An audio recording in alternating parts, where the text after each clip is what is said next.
आज का यह एपिसोड मैं रूस के एक वैज्ञानिक द्वारा किया गया एक अनोखा प्रयोग से शुरू करना चाहता हूं, जो बहुत ही रोचक है और हमें सोचने के लिए बाध्य करता है।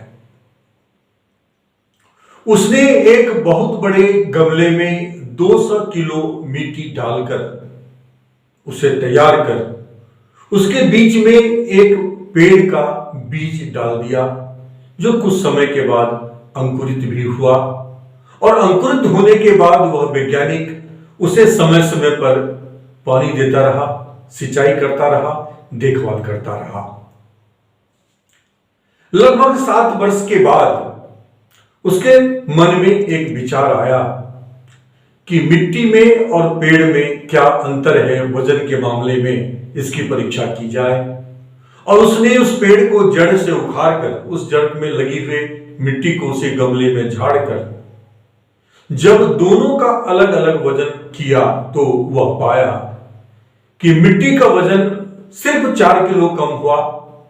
मिट्टी का वजन 196 किलो था। उसने आकलन लगाया कि जब हवा या तूफान चलता है उसमें जो कुछ मिट्टी उड़ जाता है उसमें वो 4 किलो मिट्टी उड़ गया होगा। और जब पेड़ का वजन किया तो उसने पाया कि उस पेड़ का वजन 300 किलो था। वह आश्चर्यचकित हुआ कि आखिर ये 300 किलो जो पेड़ का वजन है ये कहां से आया। फिर वो इस निष्कर्ष पर पहुंचा कि जब हम किसी बीज को हम बोते हैं, उससे जो पेड़ बनते हैं, उसमें जब उसको उसका देख रेख किया जाता है, उसकी सिंचाई ऊपर से की जाती है या मिट्टी के नीचे दबी हुई जो पानी है वो करने लगता है, तो इस सृष्टि की समस्त शक्तियां, हवा, सौर ऊर्जा, कई सारे ग्रहों से आने वाले विकिरण जो कि जीवन को प्रभावित करते हैं, हर दिन हम और आपसे गुजरते हैं, हमें एहसास नहीं होता, लेकिन वो प्रभाव डालते हैं, जिस पर आधारित हमारा ज्योतिष विज्ञान है। कुछ ऐसा ही उसके साथ हुआ होगा। लेकिन यदि हम उसको अपने दैनिक जीवन में जो कुछ भी परिवर्तन हमारे जीवन में उत्तरोत्तर आता है, वह नकारात्मक परिवर्तन हो या सकारात्मक परिवर्तन हो, वो परिवर्तन हमारी वृत्ति में आता है। हमारे मस्तिष्क में रोज अनेक विचार, सकारात्मक या नकारात्मक, बहते रहते हैं, आते रहते हैं, बहते रहते हैं। जिन विचारों का विरोध हमारा मन नहीं करता, हमारी बुद्धि भी नहीं करती है। जब मन का विरोध देखता है तो बुद्धि उसे वहीं रोक देता है, अन्यथा वह हमारे चित्त में उतरता है। और जब वह चित्त में उतरता है तो एक बीज के रूप में उतरता है और वहां पे उसको मिट्टी मिल जाती है, स्थान मिल जाती है बढ़ने के लिए।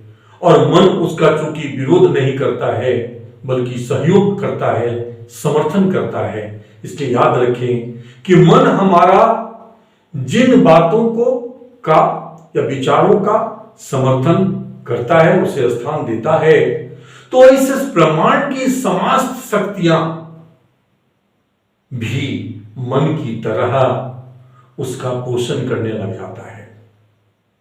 और वही वृत्ति हमारे अंदर एक पेड़ का रूप धारण कर लेता है और फल देना शुरू कर देता है। लेकिन जब वह फल देना शुरू कर देता है तो उसके जो दुष्परिणाम होते हैं, उससे जब हमारा मन व्यथित होता है और उसे लगता है कि वह कुछ नहीं कर सकता उसके खिलाफ, तो वह बुद्धि से कहता है कि तुम्हारा काम है ये जो भी गलत वृत्तियां हैं उनको निकाल के बाहर फेंकना, तुम भी इसको चित्त से निकाल कर बाहर फेंको। तो बुद्धि भी उस स्थिति में अपना हाथ खड़ा कर देता है और वो कहता है कि अब इस वृत्ति का आकार इतना बड़ा हो चुका है कि इसको चित्त से बाहर निकालना मेरे बस की बात नहीं है। फिर हमारा मन असहाय हो जाता है और ऐसे अनेकानेक मौके हमारे जीवन में आते हैं जहां कि हम कुछ ऐसी चीज है जो करना नहीं चाहते हैं, लेकिन हमें करना पड़ता है, करने के लिए हम बाध्य रहते हैं। वो ये वृत्ति ही है।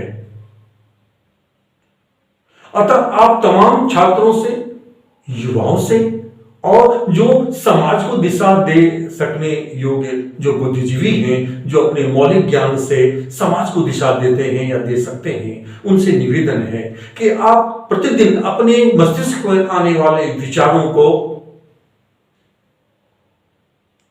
जिस प्रकार से अपने शरीर की सफाई करते हैं आप, जो आपको स्वस्थ रखने के लिए जरूरी है, उसी प्रकार से आप उन विचारों को ना कहना सीखें जो आपके लिए उपयोगी साबित नहीं हो सकता।